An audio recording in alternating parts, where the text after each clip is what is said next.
The internet is a honeypot of information. I know, no one uses it to conduct intellectual research like I do, but even pointless YouTube browsing relies on your curiosity about mundane crap. Clickbait wouldn't work if you didn't care whether the piano worth $250,000 sounded better than the one worth $4. Nearly none of it is useful, and a lot of it is like squirting acid on your psyche. Due to my lack of authority, it's likely that my words will get stuck in your earwax and you'll go on clicking videos about fart physics.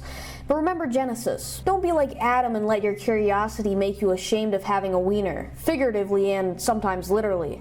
With everything at your fingertips, you're liable to develop Neil deGrasse Tyson syndrome and start thinking fun facts make wisdom. It's no surprise that nations with easy internet access tend to be more secular. If you toke on the Elon Musk blunt for long enough, you might start confusing facile crap like simulation theory for legitimate metaphysics. The idea of moving past a need for God is just cheap pride, where adults believe knowing what an Alpha Centauri is means they know better than Abraham when it comes to morals. If you morons were in the Garden of Eden, not only would you eat the apple, but you'd end up chewing the leaves from the tree of knowledge if the serpent showed you a video of James Corden doing it. It's no surprise there's a recognizably internet-bound gay cult of atheism. Satan's point in getting Adam and Eve to eat from the tree was that the knowledge would make man consider himself like God.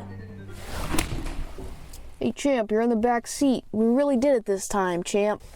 The infinity of accessible information sounds too good to be true because it is. It's especially ensnaring when it comes to entertainment, because the internet can guide you from Vine compilations to movie clips, and then into music mashups seamlessly. And while you gobble every morsel of enjoyment the conveyor belt of the algorithms churn out, your mind is trained to immediate gratification. This serves an objective that is currently shared by many establishment forces, destroying male introverts. Whereas in the past they'd involved themselves in constructive ventures, today they're caught up in worthless pastimes, and effeminately attached to the pleasure they get from it. And that's how we turn creative potential into Reddit browsing, porn watching, Nintendo Switch playing bubbleheads that somehow get called men in our warped world. The toxic waste in the water supply probably helps, but the internet's facilitation of irresponsibility is largely the culprit for the herd of man babies crawling on all fours across the world.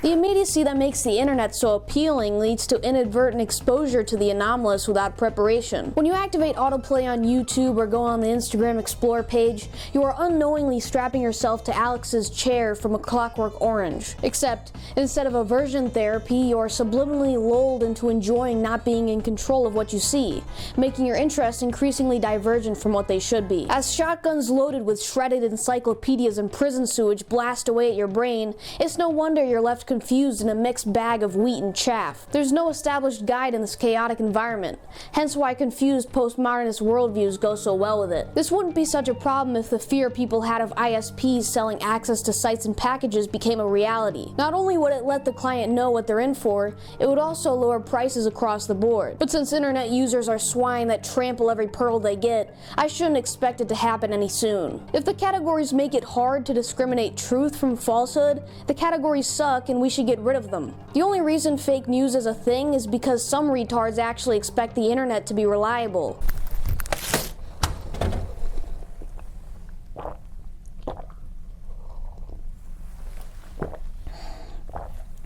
Speaking of falsehood, I've already established the political sphere as the devil's favorite hoe to sow division with. The internet has an aggressively expansive demeanor when it comes to political discussions, and of course, people have tried to rope me into its quicksands. When I was banned, chumps said I blew my chance at red-pilling the masses, and that I should have shrouded my views to stay on the platform, as if Susan hadn't swung that window shut after the Lugar thing. Considering the great reach I had before the paywall brought with it predatory journalists and a gaggle of watchers with USS Liberty in their username, I don't miss it. Avoiding that hassle altogether is preferable to having to dog whistle. And for what?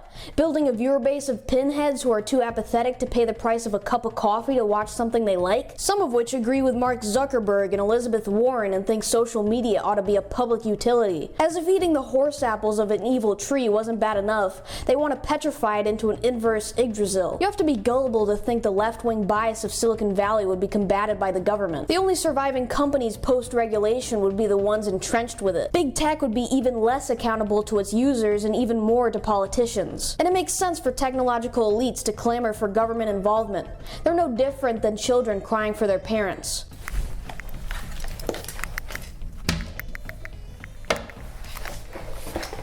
But the internet is no son of a single parent, as it's more akin to the diseased secretion from the devilish gay sex the federal government had with Lucifer. Why's that? Well, in the last couple of videos, sins of the flesh were the focus, but the world was only briefly mentioned. The world as an understandable enemy, not as the planet or the people on it, is prone to hosting and facilitating misbehavior. Now imagine the world and its vicious nature of parading dysfunction on steroids, and you'll get the YouTube trending page. Worldly attachments such as sensualism, materialism, and egotism are the order of the day every day in cyberspace. Think of what the internet has been primarily known for since its birth. Think of Instagram and what it's used for. Think of how it makes people behave to get traction. Think of the aesthetics that drape this Grendel we call the internet, and you'll see it for what it is. Infertile. The sleek designs on the logos of nearly every tech company reflect the sterility of their products. Barren of texture, without color, sterile, artificial, dead. The internet is just a technologically enhanced version of the world, so it couldn't be any other way. It was one happy accident that CERN invented the World Wide Web while they took a break from working with Earth-wrecking nuclear energy and just happened to come up with something just as insidiously destructive. The reverse EMP, a technology that deactivates human beings. While they don't launch any of their bombs and your Rick and Morty t-shirt doesn't arrive, try your best not to be a dope, and do something useful with your time instead of just playing Overwatch.